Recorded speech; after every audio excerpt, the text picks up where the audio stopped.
It was a dark, rainy evening after a hectic day at work. Mike's mind was a storm of anger and rage. Then, in the headlights, he saw the car approaching. It was Mr. Griffin, his boss, the perceived enemy, the key subject of his simmering resentment. His heart raced, his breathing became shallow and rapid. A headache pounded in his temples. "This is it," his thoughts screamed. "This is the opportunity. Finish it." In that split second, clouded judgment almost led to a catastrophic mistake, a head-on collision.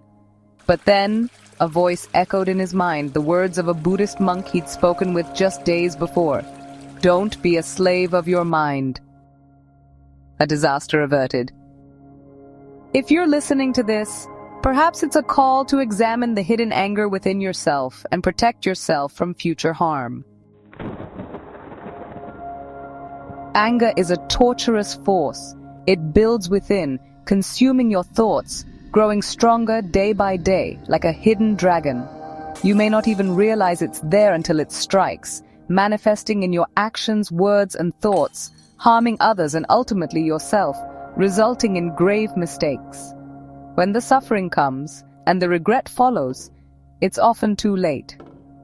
Therefore, it's crucial to understand how to tame the anger within, preventing it from erupting in critical moments. In a previous episode, we explored the anatomy of anger. It doesn't reside outside of us, it lives within our minds. It requires a subject, a thought process, and what we call unwise attention to flourish. Let's delve a little deeper. Once anger takes root, it needs fuel.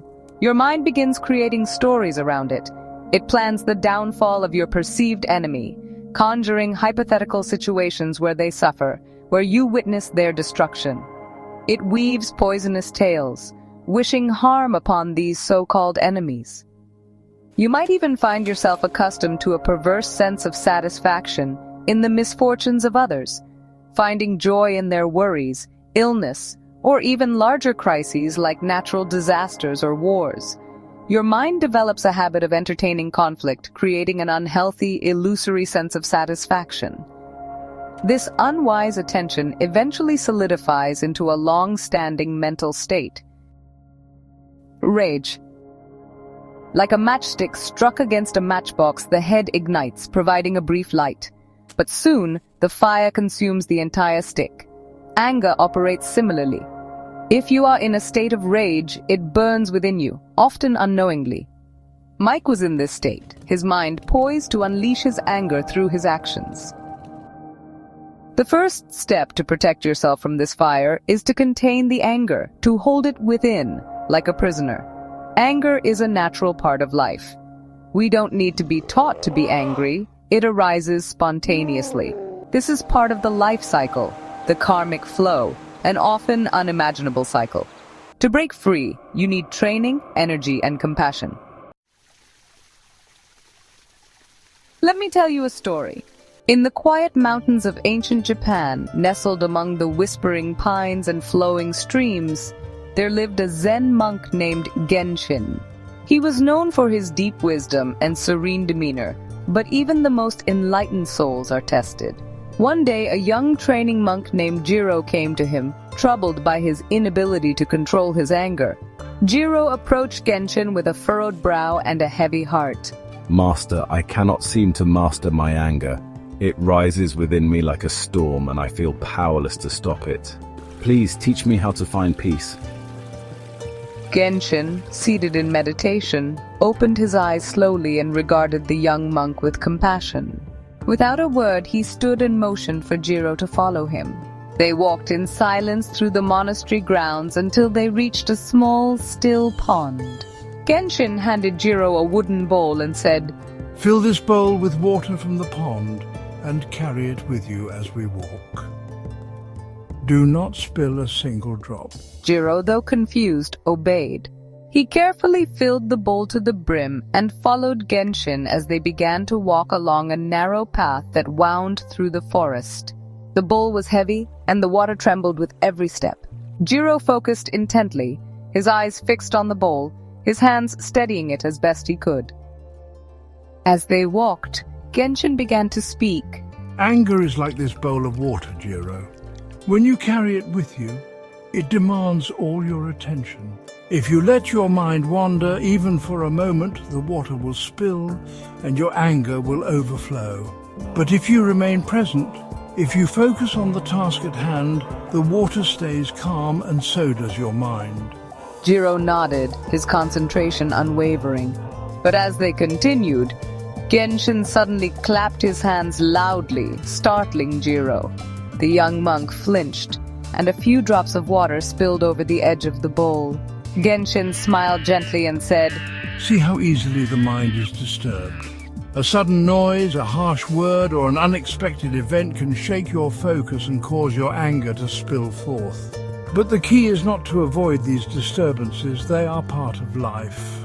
The key is to remain steady, to hold the bowl with care no matter what happens around you. Jiro looked down at the bowl, his reflection rippling in the water. But Master, how can I remain steady when the world is so full of chaos? Genshin stopped walking and turned to face Jiro. The chaos is not in the world, Jiro. It is in your mind. The bowl is your mind and the water is your anger. When you hold the bowl with open hands, neither clinging nor resisting, the water becomes still. In the same way, when you observe your anger without judgment, without trying to push it away or hold on to it, it will settle on its own. Jiro took a deep breath and nodded. He continued to carry the bowl, now with a lighter heart.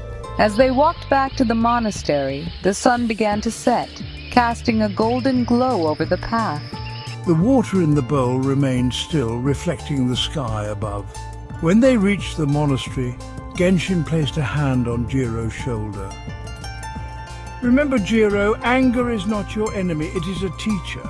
When you learn to carry it with awareness, it will show you where you are holding too tightly, where you need to let go.